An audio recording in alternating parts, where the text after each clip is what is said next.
Matapos ang anunsyo ni Kuya tungkol sa weekly task, nag-usap muna ang housemates. Kaya pa? Ay, gusto niyo? Siguro ganun na nga lang. Ganun na lang talaga. Welcome. Yes! Girls, siguro pressure na to ha.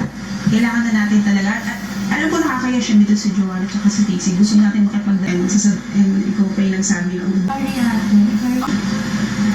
Sa akin lang, wala. Then never ako nagsalita kasama ko si Bianca ate.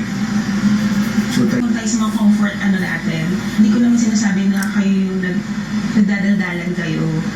before ko, which is yung mga Saan nga ba hahanto? Same, Clarice. Same. Ang tao. Di ba? Grabe. For the giggle, dun sa far away. Sinong pet peeve nyo? Pakicom? Gigigil ako. Pwede ibuhusan ng alcohol.